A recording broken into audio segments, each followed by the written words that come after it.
Hello everyone, स्वागत करता हूँ आप सभी का वेटन यूट्यूब चैनल पर। तो आईबीपीएस पीओ के प्रीलिम्स के रिजल्ट की काफ़ी ज़्यादा दिक्कत हो रही है और दिक्कत इन द सेंस के काफ़ी ज़्यादा लेट हो गया है एग्ज़ाम का रिजल्ट। और हमारे एग्ज़ाम के लिए अभी सिर्फ और सिर्फ 10 दिन बचे हुए हैं और मेंस के एग्ज़ाम के लिए। और हम लोग अभी 20 नवंबर को मतलब देख रहे हैं कि अभी तक रिजल्ट नहीं आया है और 20 नवंबर को ही मैं ये वीडियो भी रिकॉर्ड कर रहा हूँ।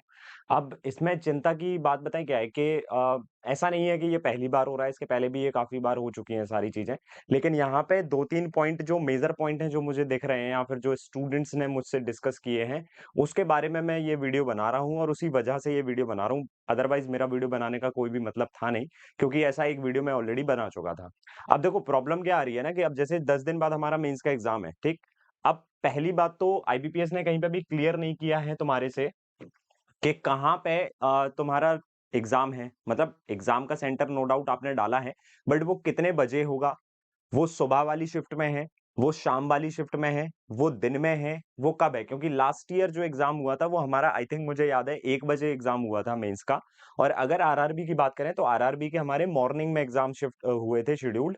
तो अब यहाँ पे थोड़ा-सा ये समस्या आ रही है कि जैसे मान के चलिए कि 30 तारीख को आप बोल रहे हो कि चलो 30 तारीख को मेंस का एग्ज़ाम है, आपने नोटिफ़िकेशन में स्टार्टिंग से दे दिया गया होता है आपके अकॉर्डिंगली कैलेंडर में आपने स्टार्टिंग में दे दिया रहता है ये सारी चीज़ें। मैं उस चीज़ को मानने के लिए बिल्कुल रेडी हूँ, उसमें मेरे को कोई दिक्कत नहीं है और इवन स्टूडेंट्स को भी इसमें कोई दिक्कत नहीं है।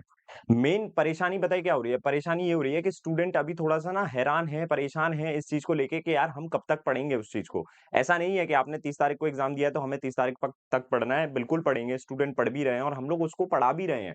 जितनी भी टीचर कम्युनिटी है, उनको बहुत अच्छे से जितनी भी क्लासेस होती हैं या फिर जितना भी उनको नरिशमेंट हम लोग दे सकते हैं, वो बिल्कुल कर रहे हैं हम लोग। अब परेशानी ये आ रही है ना कि जैसे मान के चलिए कि मेरा 30 तारीख को एग्ज़ाम है, ये चीज़ मेरे को पता है। अब मैंने अभी तक टिकट नहीं किया सर। मैंने अभी तक ट्रेन का कोई टिकट नहीं किया है और ट्रेन का टिकट या फिर बस का टिकट ही मेरे लिए अफोर्डेबल है, क्योंकि उसके अलावा मेरे पास अफोर्डेबल है नहीं। क्योंकि अगर मैं एग्ज़ाम की प्रिपरेशन कर रहा हूँ, तो इतना ज़्यादा मैं अफोर्ड नहीं कर सकता हूँ कि मैं बाय एयर उधर पे चला जाऊँ, जिस जगह पे मेरा एग्ज़ाम है।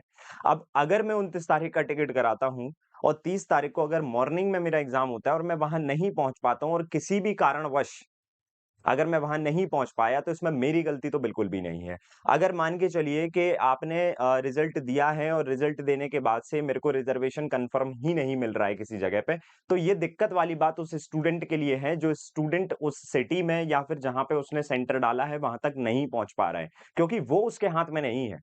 है ना? तो मेन कंसर्निंग पॉइंट जो है ना, ये टिकट वाला मेन कंसर्निंग पॉइंट है, जिसके ऊपर शायद से कुछ लोग बात भी नहीं कर रहे हैं और आप लोग जो मतलब एक ऑर्गेनाइजेशन है, एज़ अ आईबीपीएस जो ऑर्गेनाइजेशन है, वो भी इस चीज़ के बारे में नहीं सोच रही है, क्योंकि ऐसा पहली बार तो हो नहीं रहा है। आरआरबी क्लर्क में भी आई थिंक 6 या 7 दिन पहले मेंस के एग्ज़ाम के पहले रिजल्ट आया था, जिसमें बहुत सारे जो डिज़र्विंग कैंडिडेट थे ना, वो इसी फ्रस्ट्रेशन के चक्कर में आउट भी हो जाते हैं। आप शायद ये चीज़ समझ नहीं पा रहे हो कि अब आपको डिफ़िकल्टी लेवल बनाना है या बढ़ाना है, तो मैंने एक वीडियो भी इसके ऊपर बनाया था अभी स्टूडेंट्स को अवेयर करने के लिए। लास्ट 20 डेज़ का वो वीडियो था और करीबन-करीबन मैंने 21 दिन पहले वो वीडियो बनाया, सॉरी 11 दिन पहले वो मैंने वीडियो बनाया था और उसमें मैंने बताया भी था कि न्यू गेम ऑफ आईबीपीएस। अब ये सारी बातें ना सब ठीक लगती हैं, देखने में, समझने में सब कुछ ठीक है। लेकिन यहाँ पे सबसे बड़ी समस्या ये आ जा रही है कि यार अगर ये न्यू गेम है कैंडिडेट को आउट करने का, तो आप क्यों ना लेवल के ऊपर वो चीज़ कर रहे हो? आप अगर टेस्टिंग करना चाह रहे हो स्टूडेंट की, अगर आप टेस्टिंग करना चाह रहे हो टीचर की, तो वहाँ पे आप अपने लेवल को इंक्रीज़ कीजिए ना, या तो फिर आपसे वो लेवल इंक्रीज़ नहीं हो रहा है। मैं पूरी तरह से उस चीज़ के ऊपर या फिर आपके ऊपर एलिगेशन नहीं लगा रहा हूँ, लेकिन जो चीज़ें मेरे को दिख रही हैं और जिस दृष्टिकोण से स्टूडेंट दिखता है, मैं वही बातें आपके सामने रख रहा हूँ, क्योंकि स्टूडेंट डायरेक्टली बात कहाँ रखेगा भाई? उसका मेन ये होता है कि भाई मैं अपने टीचर को बता दूँ पहले, टीचर जो है वो कहीं न कहीं पे बात करे। और मैं इस पॉइंट के लिए और इस टॉपिक के लिए एप्रिशिएट करना चाहता हूँ उन सारे टीचर्स को जिनने इसके ऊपर वीडियो बनाए। I am not the only one जो इस चीज़ के ऊपर में वीडियो बना रहा है, क्योंकि मैंने देखा कि सौरभ सर ने, जो अड्डा वाले सर हैं हमारे, उन्होंने भी वीडियो बनाए। मैं स्ट्रांगली उनको सपोर्ट कर रहा हूँ, बिल्कुल पूरी तरह से एप्रिशिएट भी कर रहा हूँ उस चीज़ को। और साथ ही साथ में आशीष सर ने भी वीडियो बनाए, साथ ही साथ में ध्रुव सर जो वर्चुअस वाले हैं, उन्होंने भी वीडियो बनाए। तो यार ये एक अलग चीज़ हो जाती है जब आप देखते हो ना कि यार मैं भी मैथ का टीचर हूँ, आशीष सर भी मैथ के टीचर हैं।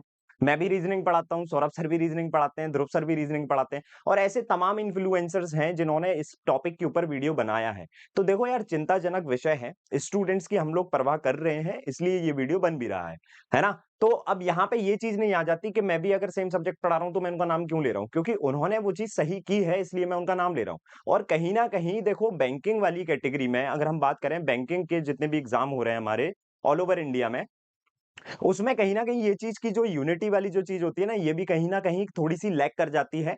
तो इस वजह से भी थोड़ा-सा लेट-लतीफ़ी बहुत ज़्यादा होती है सिस्टम में। तो आपको ये चीज़ समझना पड़ेगी कि आप अगर आज आवाज़ नहीं उठाओगे ना, as a student, as a teacher, तो कहीं न कहीं ये सारी चीज़ें ऐसे ही होती रहेंगी और जो डिज़र्विंग कैंडिडेट है ना, वो बाहर होते रहेंगे। और एज़ अ टीचर मैं ये कभी नहीं चाहता कि जिन स्टूडेंट्स के लिए मैंने पूरी साल भर टाइम दिया है, एक एग्ज़ाम के लिए, 1 दिन के लिए, वो कैंडिडेट किसी ऐसे कारण की वजह से आउट हो जाए जो मतलब मैटर ही नहीं करता है। क्योंकि अभी अगर इस तरह से अगर चीज़ें देखी जाए ना तो इस तरह से चीज़ें लक बेस्ड ज़्यादा हो रही है, मेहनत बेस्ड कम हो रही है। तो अब आगे से फिर स्टूडेंट को भी फिर उसी तरह से प्रिपेयर होना पड़ेगा कि भैया मेरा इस साल लक अच्छा है तो मैं इस साल पेपर दूँगा। तो लक बेस्ड चीज़ें ना जाएँ, बेटर ये है कि हम कुछ इस तरह से चीज़ों को समझें, कुछ इस तरह से हम लोग साथ में कनेक्ट होके इस चीज़ को ओवरकम करें।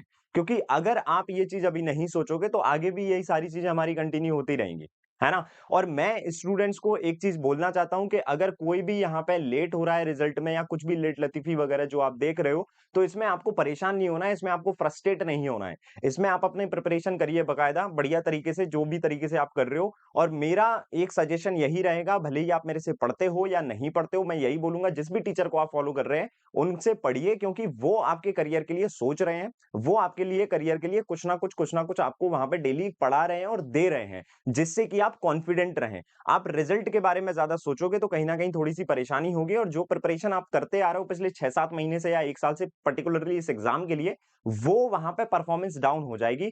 तो अब जो है उसको एक्सेप्ट करना पड़ेगा लेकिन हाँ, ये चीज़ बदलाव की ज़रूरत है इसमें और मैं ये चाहता हूँ कि सारे लोग इसके ऊपर आवाज़ उठाएँ क्योंकि आवाज़ नहीं उठेगी तो फिर ये बदलाव की गुंजाइश थोड़ी-सी कम हो जाती है दोस्त। तो सारे स्टूडेंट्स को और सारे टीचर्स को मेरे हिसाब से मिलना चाहिए और उस हिसाब से काम करना चाहिए। बाकी फिर यार देखो आप लोग समझदार हैं, ग्रेजुएट हैं और एक समझदार कैंडिडेट की आवश्यकता है आईबीपीएस को और आईबीपीएस को भी ये चीज़ समझना चाहिए कि अगर मेरे को एक समझदार कैंडिडेट की ज़रूरत है, तो वहाँ पे ये सारी चीज़ें ना हो कि वो स्टूडेंट ही फ्रस्ट्रेट हो जाए या वो कैंडिडेट ही फ्रस्ट्रेट हो जाए।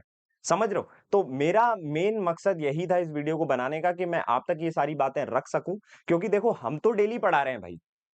जितने भी टीचर्स हैं सब डेली पढ़ा रहे हैं। लेकिन यार समस्या यही है ना कि स्टूडेंट्स के जो क्वेश्चन्स हैं वो अब क्वेश्चन थोड़े से चिंताजनक विषय की तरफ हम लोग को लेके जा रहे हैं। वो चिंता करने का रीज़न है उसमें क्योंकि अगर हम नहीं सोचेंगे तो फिर कौन सोचेगा? क्योंकि उनके पास हमारे अलावा हमारे टीचर जैसे जो हम लोग ने एक टीचर एज़ अ प्रोफेशन चुना है ना, उन वो उसका हमें पूरा कर्तव्य निभाना पड़ेगा बेटा। क्योंकि अगर उनकी चीज़ें हम नहीं सुनेंगे और हम उनकी सुन के उसके ऊपर आवाज़ नहीं उठाएँगे ना, तो फिर वो कहीं न कहीं बेसहारा फ़ील करेंगे और जब वो कोई स्टूडेंट बेसहारा फ़ील करता है ना एग्ज़ाम के इतने पास में आके, तो वो एग्ज़ाम में परफ़ॉर्म नहीं कर पाता है। तो आप परेशान मत होइए जितने भी स्टूडेंट्स हैं, आपके साथ में सारे टीचर्स जिनसे भी आप पढ़ रहे हो वो लोग खड़े हैं और मैं चाहता हूँ कि ये वीडियो देख के क्योंकि आईबीपीएस देखे ना देखे लेकिन आप लोग ज़रूर देख रहे हो। आप सारे टीचर्स, आप सारे जितने भी इन्फ्लुएंसर्स हैं जो एक सही गाइडेंस देते हैं अपने स्टूडेंट्स को, वो ज़रूर इसके ऊपर आवाज़ उठाएँ और कुछ एक कड़क कड़क या फिर ठोस कदम उठाया जाए इस चीज़ के ऊपर जिससे कि स्टूडेंट्स को एक आश्वासन मिले कि नहीं यार कि एग्ज़ाम हमारा ठीक है डिले हो रहा है, एग्ज़ाम हमारा डेट पे ही हो रहा है, रिज़ल्ट अगर हमारा डिले हो रहा है, तो फिर कहीं न कहीं हमारे टीचर्स और हमारे जो स्टूडेंट कम्युनिटी के जो और भी सारे लोग हैं, वो हमारे साथ खड़े हैं। मैं अकेला नहीं लड़ रहा हूँ या मैं अकेला नहीं जूझ रहा हूँ। तो इस बात के साथ में मैं वीडियो एंड करता हूँ और आई होप आपको सारी चीज़ें समझ में आई होंगी। Thank you so much. Take care. जय श्री राम।